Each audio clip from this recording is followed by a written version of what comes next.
Hey guys, Mark Ferrasci, Protect Dog Training, and Chevy, the Pressa Canario. And he just came in yesterday from a flight from Washington and came in and went from one person then to me. So he's been a lot of transport time, downtime, and what he's shown himself to be temperament-wise is pretty easy going. He just kicked it, didn't complain too much, and went through it. So all we're doing right now is a baby 16-week-old puppy, Pressa.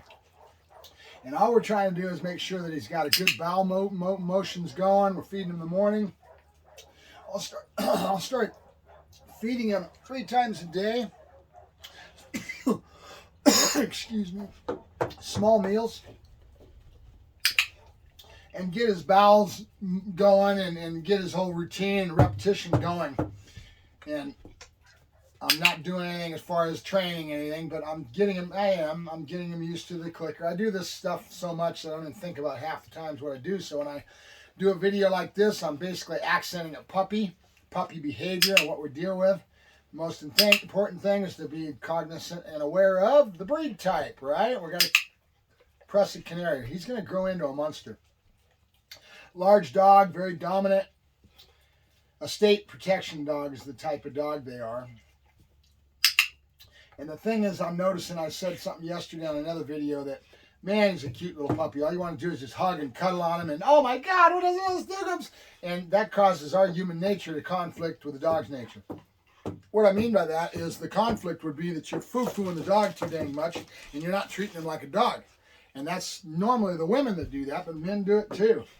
And it's something that we all want. We have this innate instinct within us to love, to cuddle, to want to have that part of this companionship that whether you realize it or not, oh, they're so cute and they're so cool, they grow out of this. They grow into the real dog, and if you don't do the right things with a dog like this, you're going to end up with a major problem. The dog's going to end up getting put down. Dog fights, aggression, reactivity, all kinds of things. Imagine the difference between this dog being reactive and a little Pomeranian, right?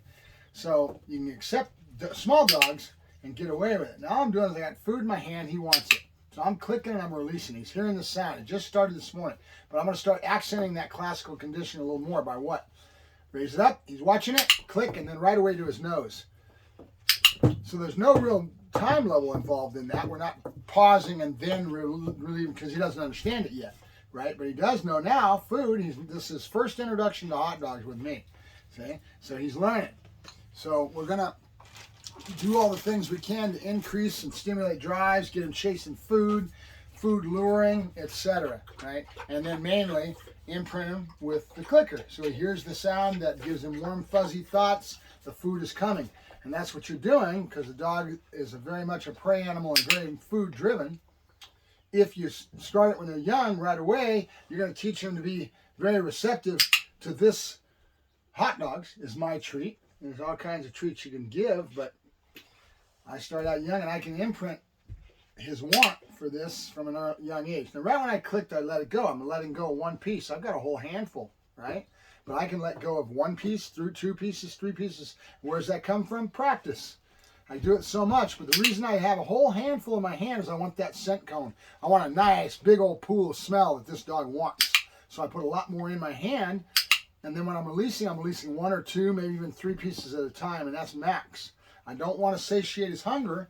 I'm trying to get him to be receptive to the luring, to the following, and keep in mind, this is just the first day, right? He doesn't know what I want, so I'm asking him to do something he has no clue. So I can help by pushing back into his face and kind of pushing him into that sit. No problem. As soon as he does the behavior, you click. He doesn't understand what he's doing to get his reward right now. He has no clue, but it'll all add up with time. 2 and 2 always adds up to 4 is what I like to say. Sounds. You hear me making the little lip wag. Anything of excitement, stimulation type stuff that'll tie into what I'm doing with this and chasing and luring because those sounds are going to matter. People don't realize how affected by sounds dogs are. If I go into work a dog out in the environment, work him at Tractor Supply, there's one type of sounds. If I go to Home Depot, you got forklifts, beep, beep, beep.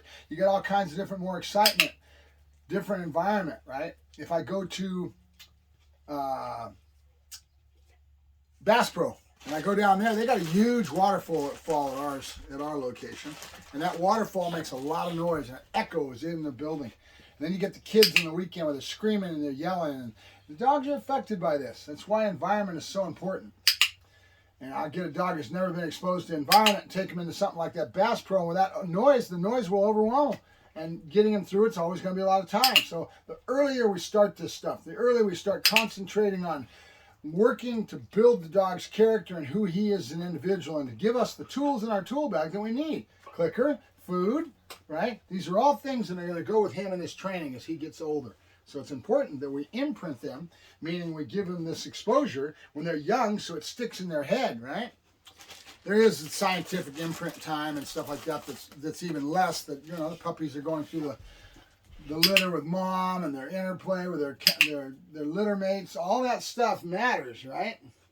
He's 16 weeks old. I have no idea who went, how many puppies were in the litter. I have no history on this litter, but that's all right. Okay, notice that? He's watching the hand. Okay, I'm raising it way above his head. I'm letting him see it. I'm stalling a little bit right at the top of it. And then I click, and then there's movement. Okay, so right away, that adds up. 2 and 2 adds up to 4 real quick. He gets it.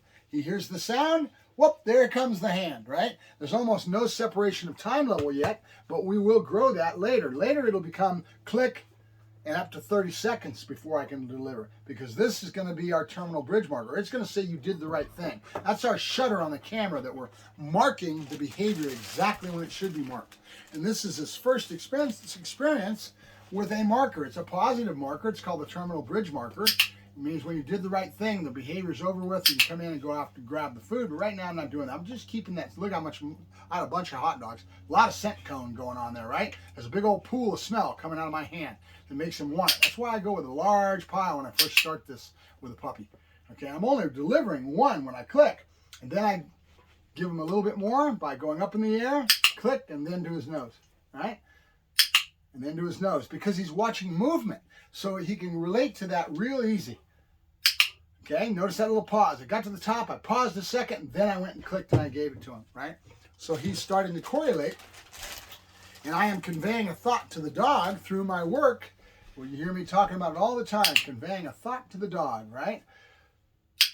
I know what I want. I know what the dog should give me. He's going to jump up here in a second if I let him. It stalled too long. He stalled too long. He didn't get the answer he wants, right? He wants the food. All I'm doing right now is introducing him. This is his first time doing this. To that sound means the food is coming, right? Just like Pavlov had the food in a little tube and the food went when the little bell beeped. So the dog started to learn to come over and hit that with his paw. The beep would go and then the food would come, right? So it all goes back to classical conditioning and a gentleman by the name of Pavlov. Good boy. And I just did it down. He wasn't even thinking about it. I put the dog into a down. Now, as I go along, I'll start waiting for more behaviors. I'll ask for a sit. I'll push into him on the food. I'll ask for a down. And when he starts figuring out that the behaviors is what's getting him his food, that'll be the next conveying. Now, notice what I did. I grabbed a big old handful. I've got a big water hand. That's a nice scent pool in my hand. The dog wants it. And I make him dig, make him dig, make him want. Don't give it to him right away. Okay? My time level is almost immediate. But look how much of a distance and movement's coming to his nose, right? So he can really understand the concept that I'm trying to convey to him. That click means food's coming, right? And there's all kinds of different things. It doesn't have to be food. Classical conditioning happens in all kinds of instances. Just remember that a dog is very contextual, so we want to use that to our advantage as well. This happens when this happens. That happens when that happens, right? And when you do that enough, the dog starts to figure it out. Go outside, go to a walk, grab that leash off your wall, and you put that leash on that wall on those pegs every time, and you go to grab that leash and the dog's over in the crate, he sees you doing it, right away, contextually, he's going to get excited. Why? He knows that that adds up to the other. You going over to the wall and you going to that leash means that he's going to get to go for a walk. That is contextual because it's done all the same time, all the same way, and the dog is a very contextual animal. He picks up on that stuff very easily. That's why if you're aware of that, you understand how not to create bad behavior and you nip things in the bud by not letting the dog manifest the negative behavior because you're not thinking about it. You go do it, and the dog does all these other behaviors, and now he has a major pain in the rear for whatever reason. And it's because you weren't keying in on the fact that it's a contextual thing, and you need to nip it in the bud by stopping that from happening in the very beginning. Now, when I teach in the crate with a big old dog like this, they're so large, and their mental attitude is such that they bulk. They just lay their weight down. They stop moving for you, and you end up trying to pull against it. And each time the dog does that, he's learning to use his weight and overpower you, and his mental attitude's already there, genetic stamp-wise. He's a presser. He's a presser. His genetics are just that way. So I don't let a dog get to that at all, and I don't go to struggle with him. Like right now, most people would put that dog in that crate, and they would end up pushing him in and fighting him, and all they're doing is they're teaching the dog to struggle against them, and the dog's learning to use that body weight to their advantage. We have to change that as quick as we can so the dog never learns any of that behavior, and we don't end up having that struggle set in with a big dog like this, right? So what I'm going to do, all right, kennel, is I'm pinching the ass. I'm making it uncomfortable from the rear end. Good. And I don't take no for an answer. I don't just push him in and let his body weight get set up against mine where he learns to use his body weight. When he starts doing that, as time goes along and I grow this, I'm going to get more aggressive with my pinching. And after a while, you're going to go say, kennel, and he's going to know what's going to happen, so contextually he's going to dive in to avoid the negative, right? Doesn't take much. Not every dog's the same, but with this type of breed, large dogs, mastiffs, large extreme pit bulls, anything that's got a really large body, their mental attitude is always very similar in their brain.